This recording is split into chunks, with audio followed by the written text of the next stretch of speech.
Sandy Rakovitz. And hello to all our pet lovers, NYP pet lovers, NYP parents. Today, I am delighted to introduce to you a very, very special lady. And I will give a short introduction to say what she does. But Sandy will go deeper into this. Sandy Rakovitz lives in California, in one of the most beautiful coasts of California. I don't know if you all know it, but it's San Luis Obispo. It's gorgeous out there. I've been there. The sea, the waves, everything, and you can feel the Pacific Ocean. You can feel the power in that whole coastline.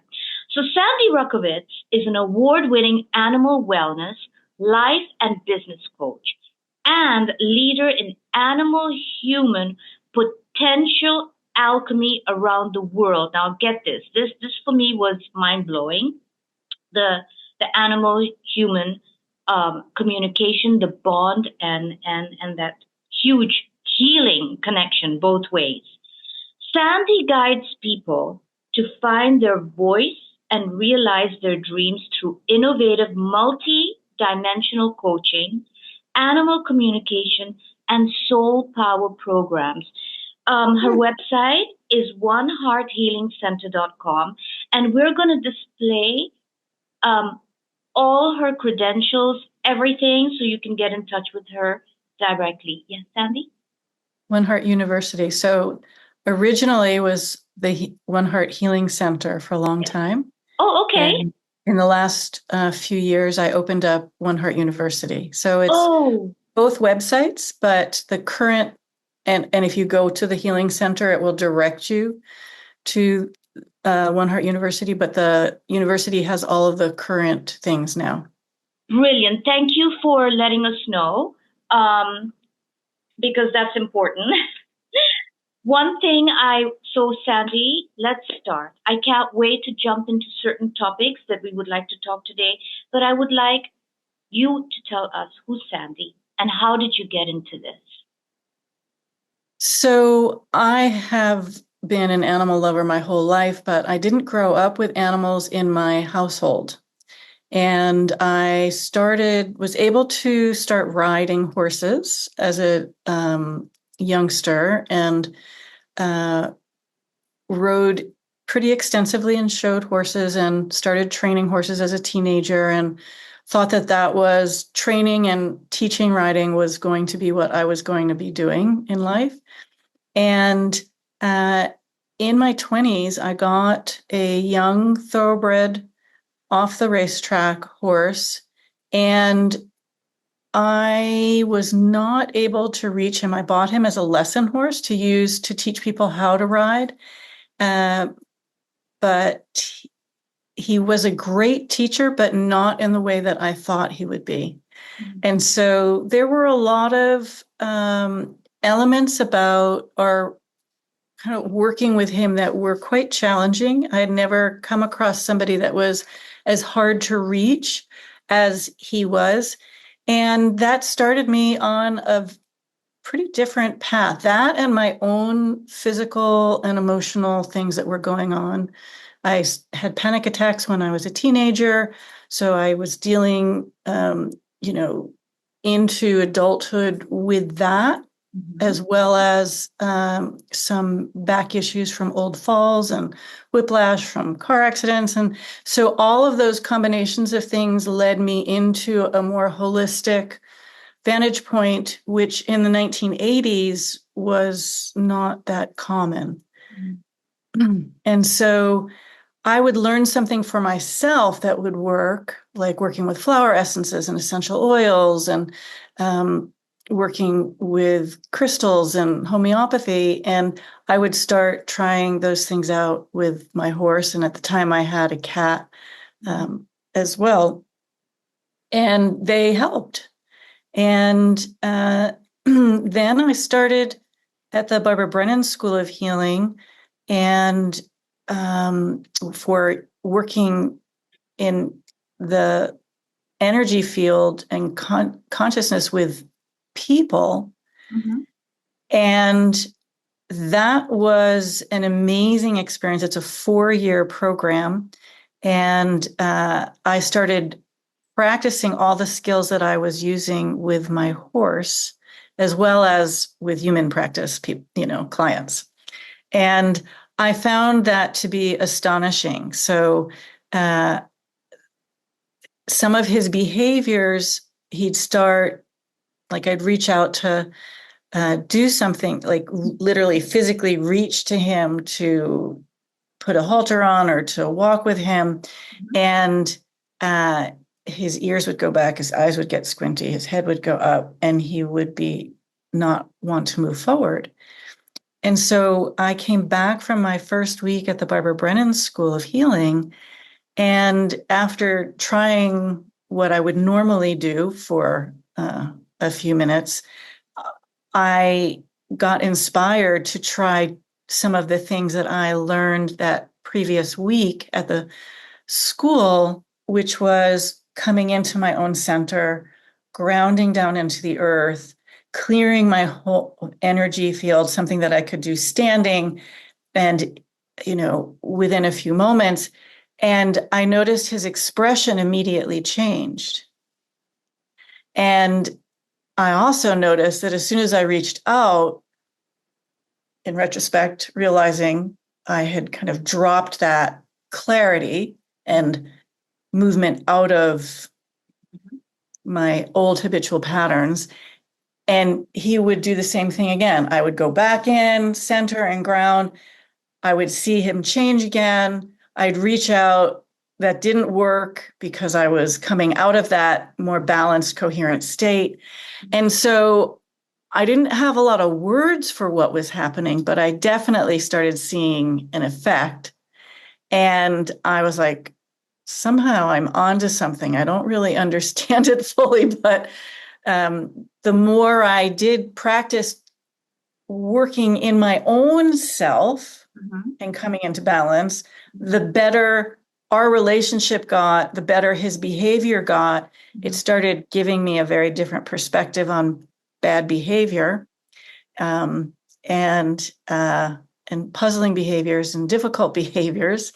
That there was something going on in our dynamics together. And I was learning about that in the school as well, how we're interacting energetically all the time, whether we're aware of it or not. And we're reacting or responding all the time.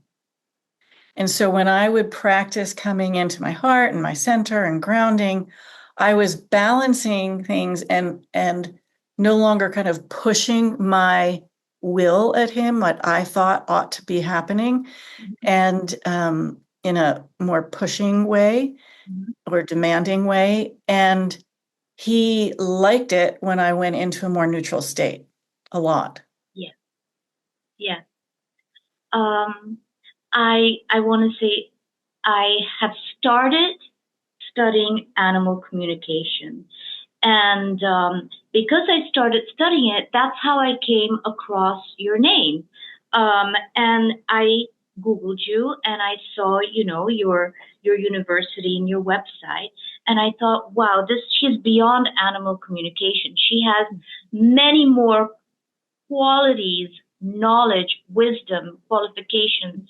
And that's why I picked up the phone and I wanted to get in touch with you, Sandy, because I'm only learning now. All this time, I thought animal communication was to benefit just the animal.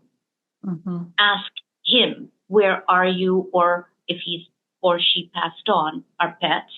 And also, do you have any pain somewhere? What's going on with you? Why are you so moody? But you brought it to my attention in your website and stuff that I've read about you, how this bond of animal humans and not only them, but how they heal us. So we are called Nurture Your Pet because we are focused on nurturing our animals, our pets, our planet, our path, but not realizing how these angels come into our lives. So I needed to say this, how and why I reached out to you. And so please continue with this, with what you said, this connection, that there's this energy, this exchange of energy. So you were able to bring your place to a state where you were calm and hardly any thinking going on there, and was able to now connect with your beautiful horse, Ibis. Yes. So then how did the journey then continue? So I love hearing all of what you just said. It's great. Thank you. From there, I just kept kind of deepening into what I was finding with him. And I would say most people, including myself initially, uh, uh, use animal communication, think of animal communication in the ways that you're describing. What's going on? How are you feeling? Where are you in pain? What's going on? Tell me about it. And if the animal is passed on, connecting in that way. And I do a lot of that, and it's incredibly useful and helpful. And it's just like having a conversation with a person where you can then go into more depth if that's desired. And so from there, I was practicing 4 years worth of skills in working energetically with chakras, with the energy field, and with that, what goes on physically, physiologically, what goes on emotionally, mentally, what goes on in your relationship and the spiritual connections. And so when we work that way in the energy field, we can affect a very profound level of physical changes as well as emotions and behaviors and change patterns and so forth. And so that was like very eye-opening and enlightening for me, literally, Right. because as a traditional horse trainer, I loved the animals, I loved horses, and I knew I could affect change and that with good training, a lot of shifts could happen. But Ibis came along and opened my heart and my mind and spirit to all these other different realms that were important, and so I just kept practicing all those skills with him throughout those 4 years. Literally, I practiced every single skill, hundreds of skills that I learned. As I was learning them, I would just go out to the barn, out and be with him and start like, where are your chakras? If I do this with this skill, what happens? And so he was kind of like my research assistant. And from there, with that, because of the way we tune in through our sensory systems, receiving information, and because it's a training about connecting with the consciousness of each individual, in this case through the school, with each person and with the spiritual realms, I naturally started doing that more and more with Ibis, and then gradually with clients. And from that place, I found I could start communicating with him. Right. And so I got training as well to help me understand kind of and tune in what was happening in terms of our communication. But as I continued in my private practice, working with dogs and cats and horses, as well as humans, since I opened my private practice in 1995, I found that range of communication kept opening up more and more. And at the prompting of one of my teachers, who then became a good friend and colleague, who's an animal communicator, and that's what she focuses on. She was like, you really need to let people know this part of what you're doing. And so I started doing that. And I'm a natural teacher. I have been teaching since I was a teenager. I teach people how to ride. I teach groups. I everything that I learned about the Tellington T-Touch, because I started that earlier than the Barbara Brennan School. I just wanted to share what I was learning, because when something was effective, I was like, try this. Right. And so I started doing that with animal communication, and drawing on what I was experiencing, because when I was learning from a lot of different communicators, there were places in me that it didn't make sense how they were teaching. I couldn't reach what it seemed like some of how they were getting information. It was coming in differently for me, and nobody was talking about some of these other ways. Nobody was teaching in the way that I had learned in working with people. And so I started developing my own way of working with animals and integrating lots of different things together, because really everything that I was learning was part of the whole. It wasn't just this modality and that modality, or I would do this modality and that modality. To me, it made sense that they worked together. And so, yes.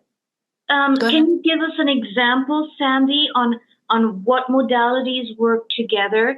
I want to dig into this and be a bit more specific. So first of all, I have a question for you, which is important. Can anyone learn animal communication? Yes. We all have that ability? We all have that ability because we all have a sensory system. We hear, we see, we feel, we touch, and those senses can go beyond what we consider the normal range. Right. And so that's what I tap into, what I'm calling sensory intelligence. Correct. And intuitive intelligence. Correct. And this is what you're teaching, the animal communication, and anyone can sign up with Sandy. There's online courses and study animal communication. And I don't think the courses are very long. They're relatively, I think it's more practice. But now you said something interesting. You said you also use all the other modalities. Can you explain that, please? Yeah, so I started before energy work. I started with Tellington T-Touch, and I started that body of work with horses first. Now it's grown to work with small animals, what's often called exotic animals, many different species, as well as with people. And I have trained and worked using that modality with whoever comes my way. And so that was where I started, because it's a body of hands-on work that is very gentle. It's very non-invasive. Anybody can learn the basic touches. Anybody can go deeper with it. And what happens is we see profound behavioral and health changes. And that goes for the pet, the animal, touching them in specific areas. Oh. Yeah. And ideally, all over the entire body. It's literally very holistic. So, you can work just with the ears or down the spine or around the face, but the biggest results are when you're able to apply these methods all over the body, all the way down to their paws, to their toes, to the pads on their feet, if they, they're not hooved animals or finned animals, and all the way down to the end of their tail. Right. So I have a question. So this is the Tellington Touch. Yes. The objective of it is to help animals that are injured or in pain or very old and hurting. Is that what it is? This is definitely true. However, we work with newborns, youngsters, athletes, for performance and, for enhancing mobility and way of going, as well as illnesses, injuries, behavior issues, and so forth, all the way through end-of-life care. And one of the ways, see, I don't know any, but I've heard these words, is when you touch, are you removing blockages? Yeah, so it you can definitely clear places of stagnation that end up being kind of blocks, things where energy is having difficulty moving through an area. You know, pain is really like a coagulation of energy that is more stagnant around or in one area, and that the flow of energy, it's hard for it to continue to move through. Whether you're looking at cells moving through blood cells moving through veins, or whether you're looking at how ligaments and muscle and tissue work, whether that's, you know, movement through all of the major organs, or you're looking at chakras, or through the energy field, whether it's emotions or how we're patterns of how we're thinking, how we hold pain in the body, how we hold trauma in the body. Yeah. You know, for me, I read more and more about these things, and I believe this is the new medicine. It's all about Absolutely. energy. It's the new medicine. Like I say countless times, we value our veterinarians. I mean, Absolutely. absolutely, we value them. We need them. You know, the surgeons, the doctors, all of them. But also, there are moments where we are a little bit doubtful. Where are we pumping to, like every time, is there a quick fix here with just take to the vet and get some meds or get an injection? And I think we've relied on these quick fixes, and because we don't want to see our pets suffer. And Right. these are more gentler and holistic ways to approach through all this healing through energy. I believe that strongly. It's the new medicine. Well, it's also can get to the root of the issue as well. And so Yeah. you're working with what's actually going on versus sometimes just masking what's going on. Or, you know, if I have a broken leg, though, or my pet has a broken leg, I absolutely want to go to the doctor. Absolutely. And there are times when I am like, pain med, please. Yes. Right.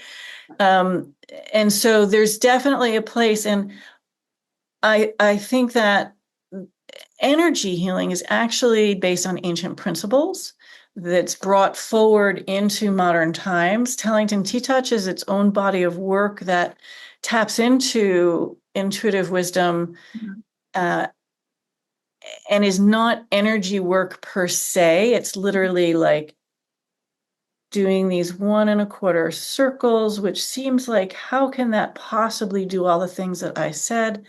And yet, in that 1 1/4 circle of Tellington Tea Touch is actually the like a sacred geometrical shape, the golden spiral. Right. And it has the capacity to tap right into what's going on in the cells, the light in the cells, how information is held in the cells. And the founder of Tellington Tea Touch is Linda Tellington Jones, who I've had the honor and delight of working with for, you know, close to 35 years. And Wow. um, uh, and one of the things that she always says is it helps you to connect into the light that's in the center of each of the cells, which connects you back into the divine. You don't have to know that in order to do the work. That's part of the beauty of it. Yeah. Just by doing these 1 1/4 circles in various ways, you can start opening things up, shifting things really quite easily and dramatically at times. It's really a beautiful body of work. And so that's where I started, in addition to all my traditional training that training methods that I learned, but they've all been updated and upgraded. And then I started working with like flower essences and crystals and homeopathy, and then energy healing and animal communication, and working in the Akashic records. And so for me, all of this is in a flow. So I tap into whatever it is that's needed at any point in time. So if I somebody's not like into the spiritual realm or what have you, I have a whole range of tools that are just very practical, got very easy to grasp, correct. can show people, demonstrate it, have people do it on themselves so that they can feel it on themselves, as well as try it out on their animals. I've done this work with, uh, you know, people in corporations and corporate groups and trainings where people don't know anything about any of this stuff. Some do, have done some meditation or open to all of it, but you don't have to know anything in order to feel the effects of, You just say, trust. You're open to it and you just trust. Correct? mhm. So, Sandy, I'm sitting here in Hong Kong and you are all the way an ocean away from me. I The know, it's Pacific amazing, isn't it? Ocean. Yeah, an It's entire so ocean. cool. So, we here in Hong Kong and China, for example, even in the States, people that are not in San Luis Obispo, in Europe, what can we learn from you long distance? Like, oh, no, before I say learn, how can you help us with our pets while you're sitting there and we're here? With, for example, the telling, do you have to touch our pet? Or what are the modalities that you can do, all your modalities that you can do sitting there in your beautiful space in San Luis Obispo and really help us out here? Everything, because, between FaceTime, video conferencing, Mhm. Zoom, or WhatsApp, we can be able to see each other if Mhm. needed. Mhm. I do phone sessions Correct.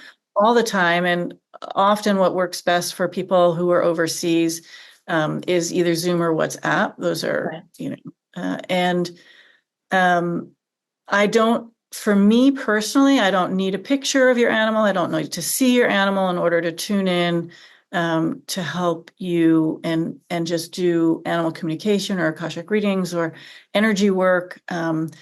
With There are times when it's helpful to be able to see each other where I can show you this is what I mean when I say 1 1/4 circle, for instance, and then I can have the person do it and I can watch and help them make adjustments.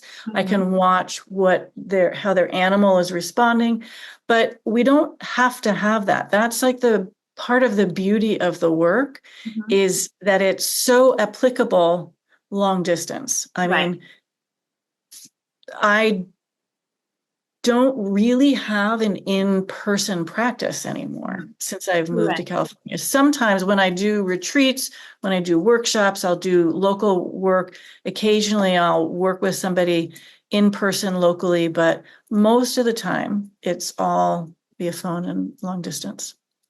So here's a question I have for you. I have many questions for you. I wish you were living next door to me. Actually, um, Sandy, yesterday I really wished you were living next door to me. Like I said, so I do get anxiety quite a bit as of late. I don't know if it's maybe the change of season, my age, whatever it is, but I get anxiety. And yesterday, I I had, for 5 minutes, I became very anxious. I had something that I got stressed about, and it triggered a little bit of an anxiety attack. Now, my beautiful Yorkshire Terrier is always next to me. He's 14 years old, and all of a sudden, and he takes naps with me. He's always beside me. I have four other amazing angels around me too. My golden retriever, my Hong Kong specials, rescues, but I call them my Hong Kong specials from the hills.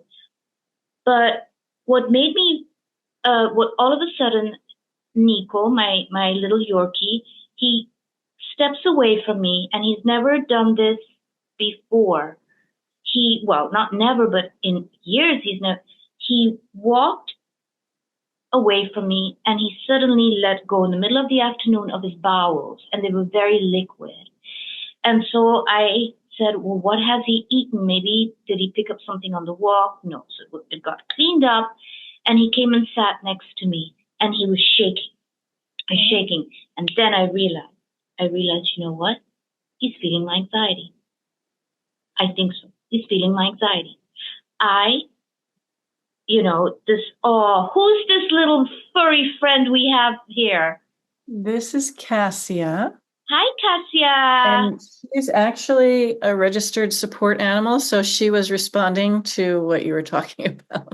Wow. And coming to support you. And I promise you, Sandy, at that moment, I was like, you know what? I'm gonna call Sandy. I'm going to ask her to help me, and which I will, and we discussed this. Help me understand what it is, why there's this anxiety for no reason, and I need to do it not only for myself, but for my family, my family pets that are around me, because they're getting affected. But here's the thing. I read somewhere where people can come to you, and if they have issues, you can invoke a higher guide or their pet to understand what they're going through. Can you please explain this to me? Because this is, I think, what you're going to do with me, to find out get to the bottom of not just giving me, essential oils or energy healing. I really need to also get to what is it. And this is what we all also, so this is the beauty about you, Sandy. You're doing it both ways. You're doing it for the animal and you're doing it for the human. And that's something new here. We don't know that. We go to counselors here. We go to therapists here. We talk, but we don't have people like you. At least I don't think so. So please explain what you would do in my case, for example. Well, or let's say someone who's having a terrible, terrible health issue. Yeah. Or emotional. So for instance, if we were talking in this scenario, I would ask you some preliminary questions just to get a sense of what range of things are going on, and both physically, emotionally, mentally, situationally, what's happening in your life. Correct. So that does multiple things. One is it helps me start tuning in. Yep. And watching and listening and feeling how things are moving through your system. Correct. And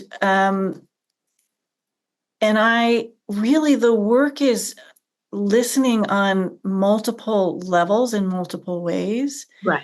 And I keep asking for information and direction and assistance, so that for me, one of my intentions is let's find where this comes from so that we can support you, whether it's you or your animal or both, from what's actually happening, not just the symptoms. Because usually what you described is a symptom of some other series or range of things. And that's really what the animals have taught me. That's what Eba started teaching me. It's like, you have to look beyond, I'm putting my ears back, or I just,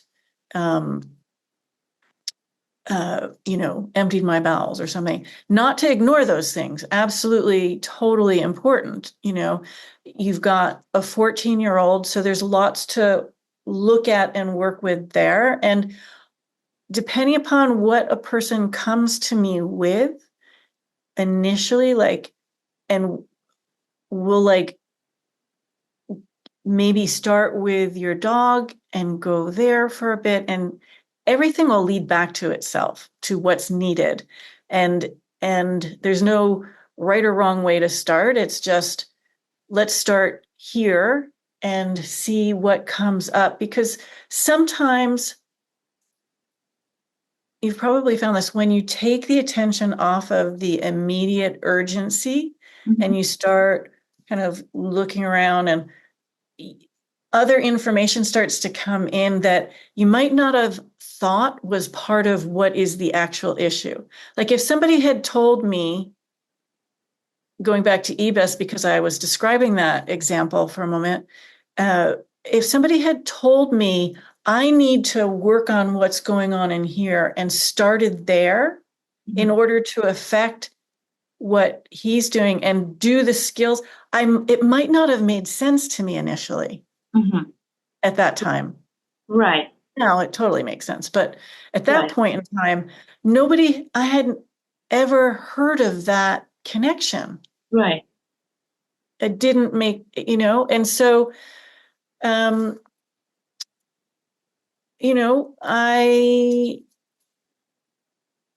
I start, I mean, I'll start one place and then see what is needed, really. So I Correct. just keep listening and responding and work with how information shows up. Sandy, can you please give us examples or some success stories of what your experiences have been with people? Hello, I'm so glad you're there. Did you come for me? Yeah. So I can give you so many. So one is with a cat who came to me he was 9 or 10 years old at the time. A referral from an animal communicator, actually. He had a tumor that was wrapped in and around his intestines. And so he just had surgery. They removed what they could, but because parts of it were actually threaded through the intestines, and in a cat, their intestines are so thin. It's really quite small. They're not, those for the most part. And so we started working, and there were a number of remarkable things about working with this cat Blackie, and I have permission to talk and share about this. One is his person, Catherine, was very open. I don't remember if she started that way or she became very open to things that Blackie would recommend for her. So here I would be working, applying all these techniques and working on a very physiological level to help the energy of his organs to repair, to help clear out the energy of the tumor that had, grown in and around, and for whatever parts that they couldn't actually remove. And so that his system would stay unblocked. And he'd had sections of his intestines actually removed and then sewn back together. So it was extensive, and they weren't sure initially that he would even make it through the night. He made it through the night, and then we started doing energy work, and he remarkably, A, recovered, B, ended up living like another 10 or 12 years. Wow. Yeah. I mean, it was an astounding thing. And I don't always work with animals long term for that many years, but with him, I did. And part of it, what was like, because she wanted to keep doing maintenance because he was doing, he started doing extraordinarily well, playing and eating and, living a very normal life. And, but he kept making suggestions for her. He kept having information that was important for her. He would be like, yeah, this is what's going on for me. And look at this. Now, not all animals have that kind of specificity with their people, but Blackie did. So And he so, would point out things about her? yeah, because if you think about it, they actually know us incredibly well. And if we think about them as conscious beings who have thoughts and feelings, like on the one hand, we do understand that, but we don't always get the extent to what's possible with their wisdom. Mm-hmm. And so it goes both ways. It's like the more we work together for Blackie, the more he opened up. And the more he opened up, the more he called his person to kind of open and shift and learn and grow also. So I say in my animal communication classes all the time that the animals are awakening just as right along with us. Right. So as we open up and learn, like about learning and tuning in through our senses and tuning in more and understanding, like when you feel this or when you see this, like you can open into a greater range of understanding than what you currently have been knowing, right? Like many people who have pets have a certain amount of tuning in, when they want to go to the bathroom, sometimes before, they don't have to like go crazy letting you know. Sometimes they do, but it's like you start tuning in, when they're sad, if they're excited, and it's not just physical signals, but we pay attention mostly to the physical, and we don't give ourselves credit, or we dismiss a lot of the other ways that we actually know.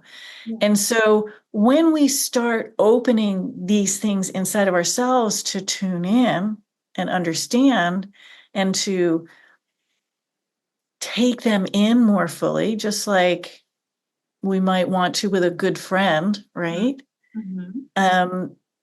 It's so much is possible. Correct. It's so beautiful. You're correct. It's the language of feeling. It's the language of emotions, from the heart, what you feel. I think so. I think the whole communication, this whole energy is, like you said, it's things that you don't need to see with the eyes, you don't need to observe, but you have that feeling, okay, my pet needs this, or, and have you had an experience where the pet has warned you about something about his or her human? How do you mean warn them? So, for example, a health issue that the person didn't know they had. Has that ever happened? Can that happen? Can that happen? I don't. Absolutely, that can happen. Okay.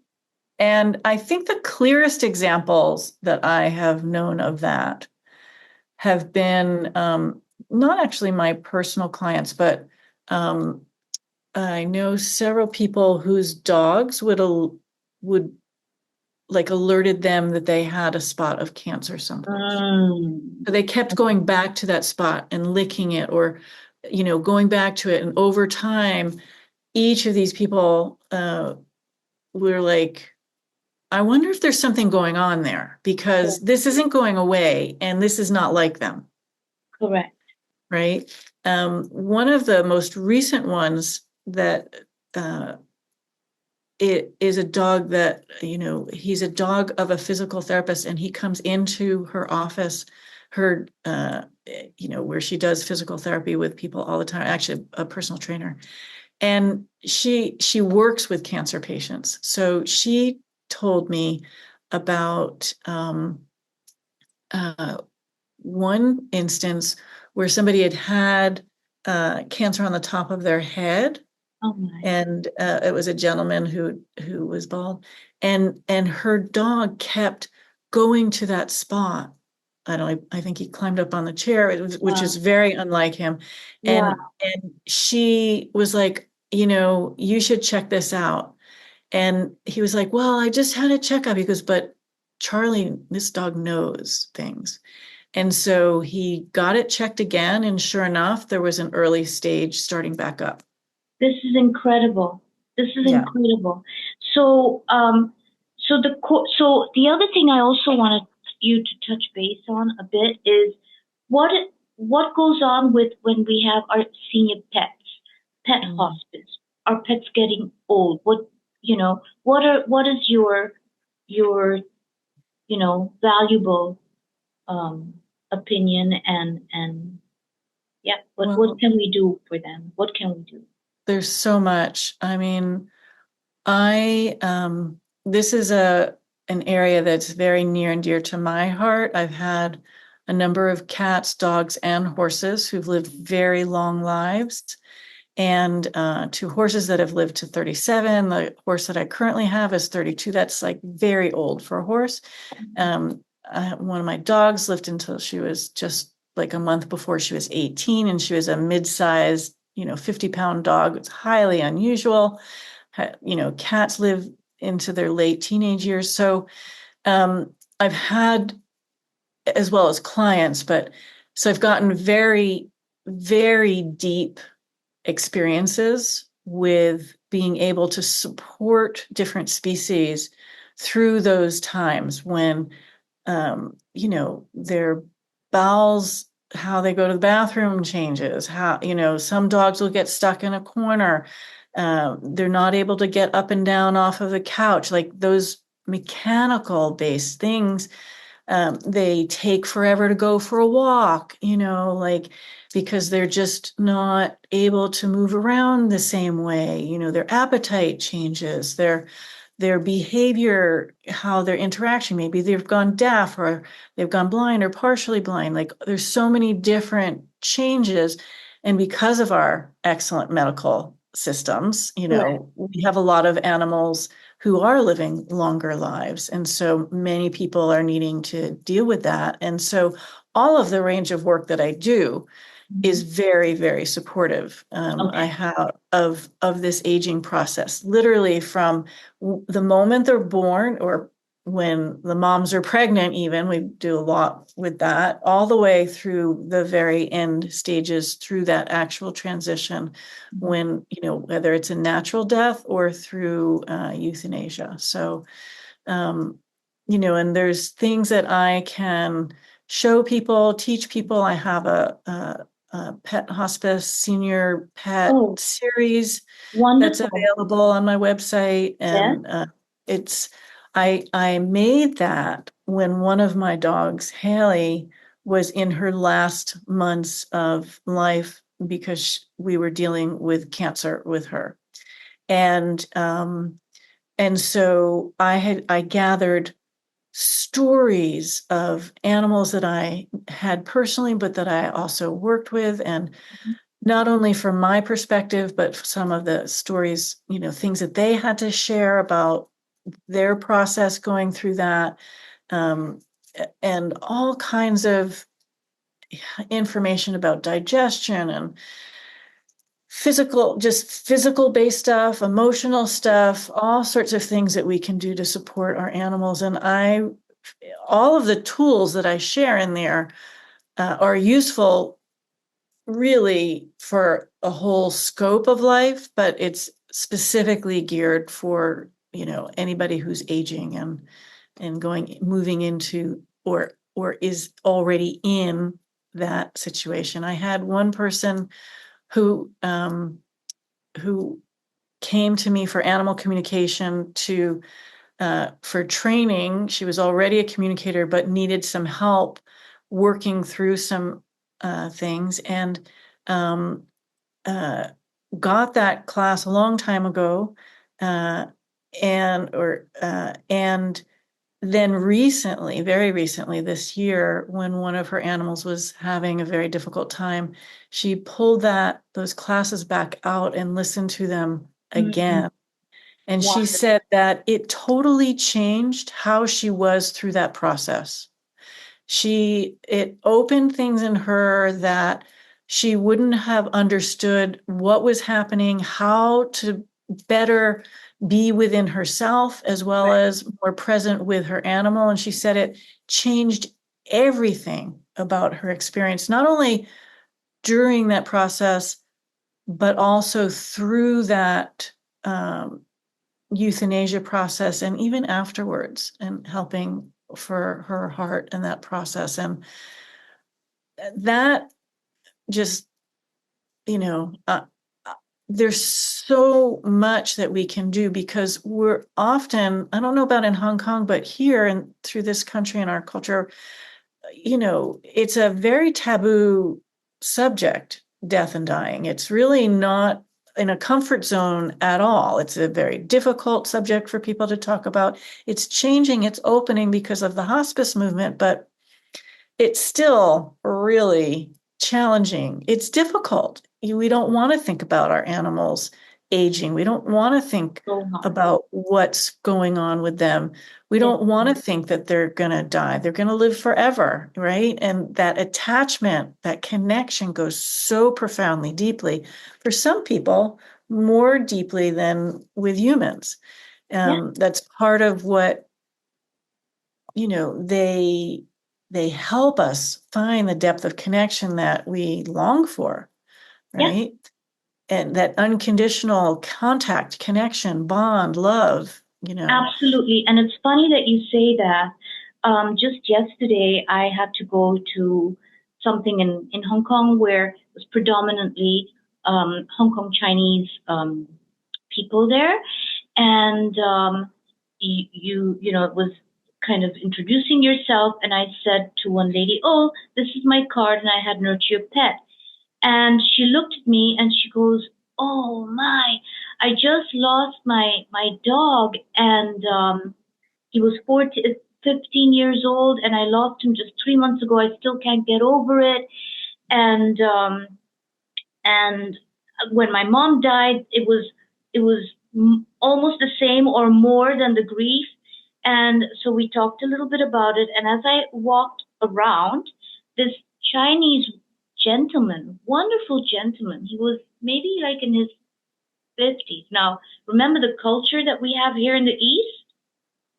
We're not supposed to be, you know, emotional. And definitely this whole thing about pets now is a new movement coming around since the last 10 years and picking up speed where people here now, having pets is a joy.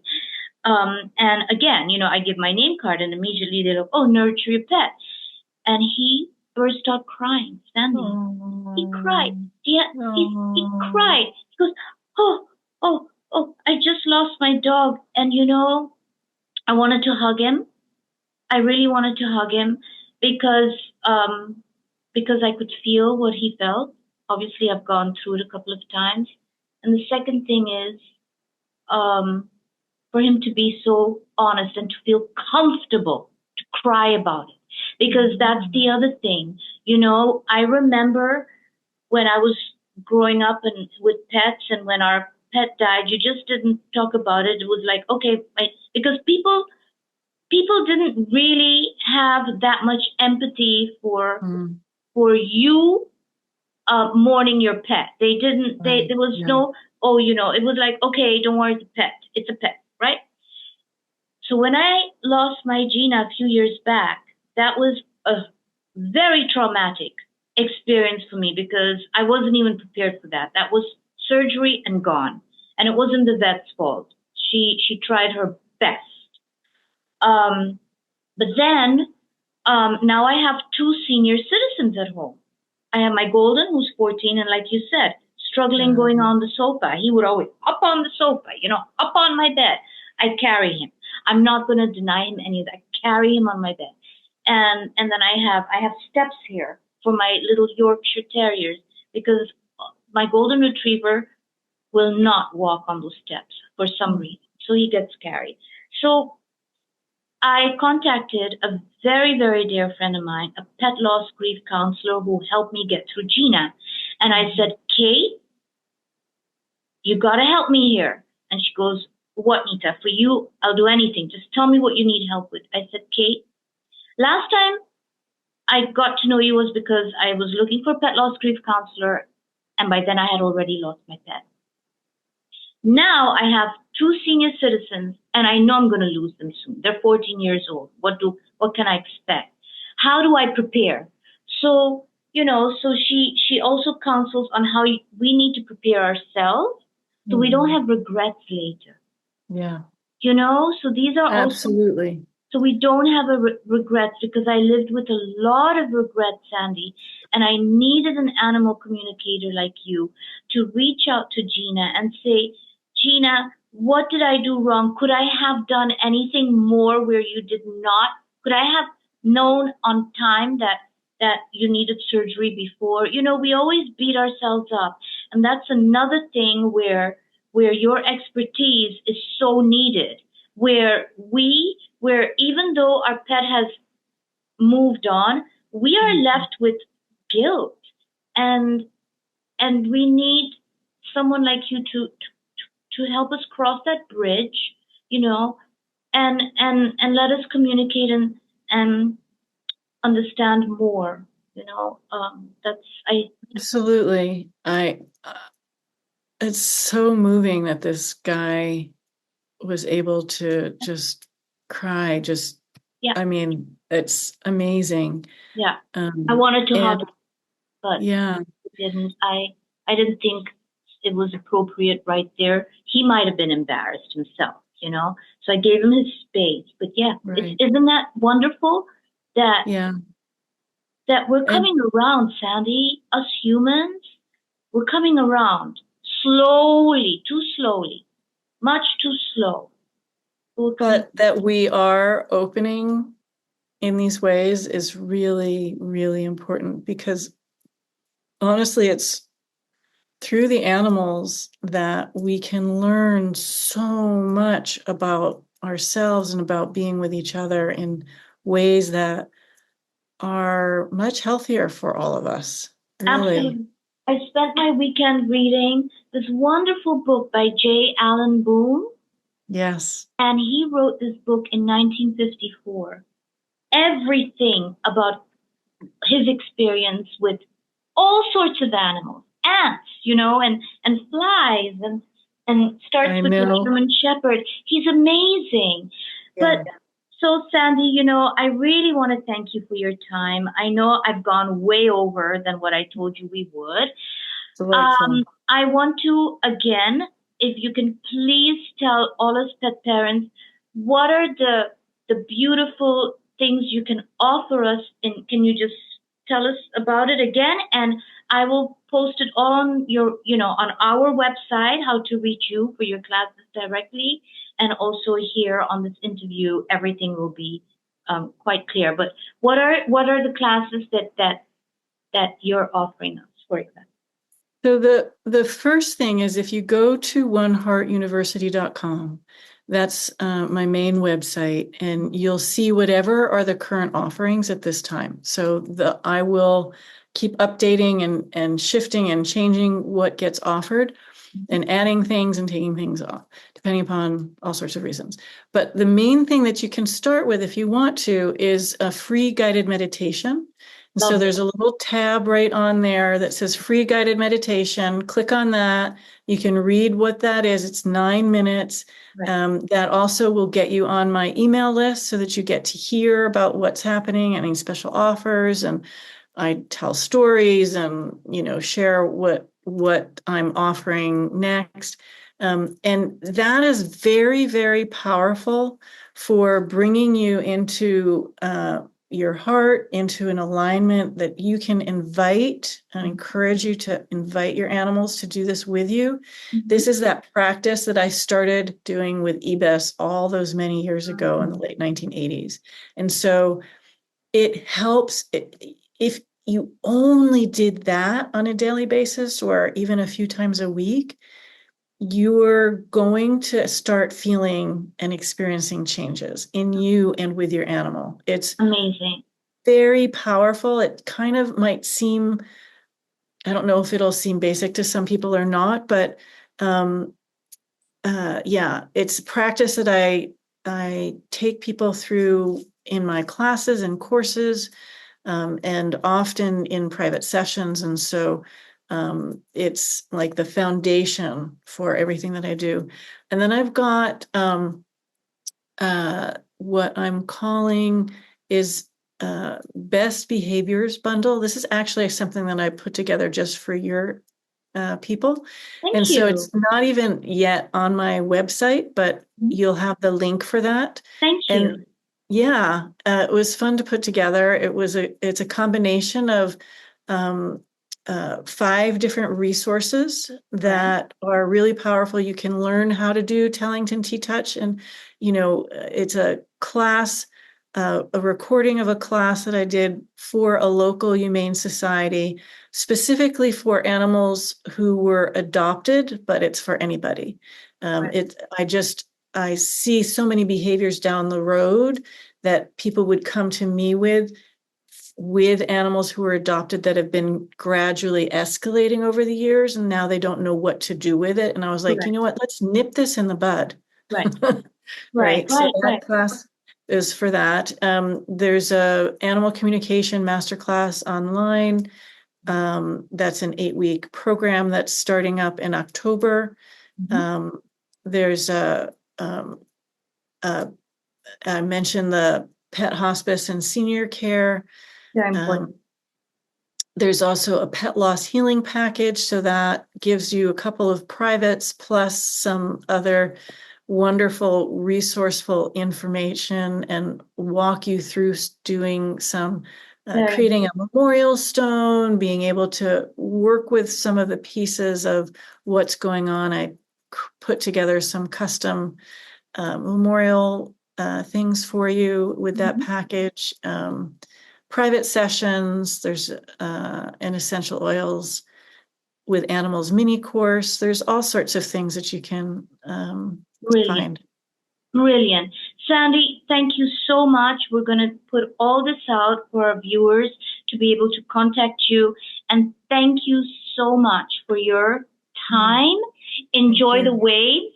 Enjoy the sunsets. They are stunning. The pictures you sent me of the sunset. I know there's a particular very long beach there that has the best That's sunset. right. Right? What's it called? What's that beach Pismo called? Beach. Yes.